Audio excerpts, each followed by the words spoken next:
Good morning বন্ধুরা, কেমন আছো সবাই? আজকে আরেকটা ভিডিও নিয়ে চলে এসেছি। আজকে আমি একটু লতি আর ডিমের কিছু প্রিপারেশান বানাবো। কি বানাবো জানি না এখনও। তো লতিটা বসিয়ে দিয়েছি নুন হলুদ সর্ষের তেল দিয়ে, ওটাকে একটু ভাপাতে বসিয়ে দিয়েছি। আর এদিকে ডিমটা বসিয়ে দিয়েছি। তো চলো, যতক্ষণ এটা সিদ্ধ হয় আমি তাড়াতাড়ি একটু ব্রেকফাস্ট বানিয়ে নিই। তো আজকে আমার কর্তার ছুটি, তো তার প্রিয় ব্রেকফাস্টটাই আজকে বানাবো। তো একটু ব্যানানা প্যানকেক বানাচ্ছি। তো দুটো বেশ বড় সাইজের কলা ছিল, তো সেটাকে ম্যাশ করে নিয়েছি। আর আটা ময়দা আমি মিশিয়ে নিয়েছি, তাতে একটু মৌরি, নুন, চিনি আর দুধ ভালো করে ব্যাটারটাকে মেখে সুন্দর করে ফেটিয়ে নিয়ে সেটাকে কিছুক্ষণ রেখে দিতে হবে।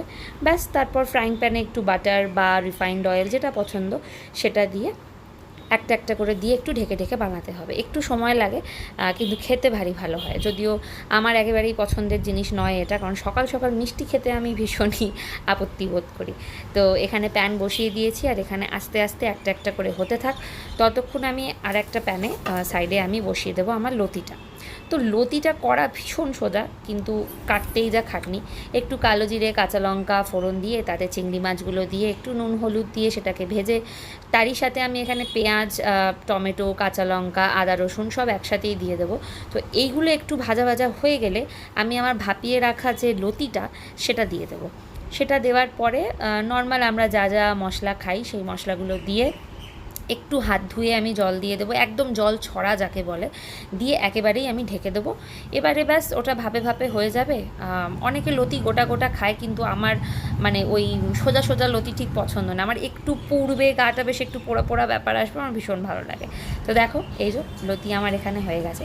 তো এবারে চলো ডিমটা বানিয়ে ফেলি। ডিমটা অনেক কিছু করে ভাবলাম যে আজকে আমার কর্তাকে নতুন কিছু খাওয়াই, তাই তাকে বললাম একটু কলা পাতা নিয়ে আসো। কলা পাতায় ডিমটাকে একটু ভাপা করব। তো তার জন্য আবারও সমস্ত মশলা একসাথে মাখবো। তার জন্য আমি আলু, পেঁয়াজ, আদা রসুনের পেস্ট, কাঁচা লঙ্কা, গুঁড়ো মশলা যা যা হয় সর্ষের তেল দিয়ে ভালো করে মেখে সেদ্ধ করা ডিমগুলো মাঝখান থেকে হাফ করে কেটে কেটে তার মধ্যে সাজিয়ে রাখবো। এবার যখন কলা পাতাটা দেবো, তার মধ্যে সুন্দর করে জিনিসটাকে মেখে বসাতে হবে। আমার কর্তাকে কলা পাতা আনতে বলেছি, সে কত বড় সাইজের একটা সুন্দর কলা পাতা কেটে নিয়ে এসছে। তো দেখো, যেটা উল্টো দিক সেটা ওপরে থাকবে, আর যে দিকটা মানে সবুজ দিক সেইটা কিন্তু রান্না হবে, তার ওপরেই সাজাবে। কলা পাতার দু পিঠ সুন্দর করে তেল মাখিয়ে নেবে, তাহলে জিনিসটা সেকে গিয়ে সুন্দর ভাজা হয়ে যাবে, ভাঙবে না কলা পাতাটা। তো এরকম ভালো করে ঢেকে দিয়ে আমি টাইট করে লিড লাগিয়ে দিয়েছি। দেখো কি সুন্দর পোড়া পোড়া একটা ব্যাপার এসছে, ভীষণ কলা পাতার গন্ধটাই দারুণ। তো ব্যাস, আজকের এই আমার লাঞ্চ, কচুরলতি, তার সাথে ডিম ভাপা, আর তার সাথে রয়েছে একটু ডাল ছিল। তো চলো।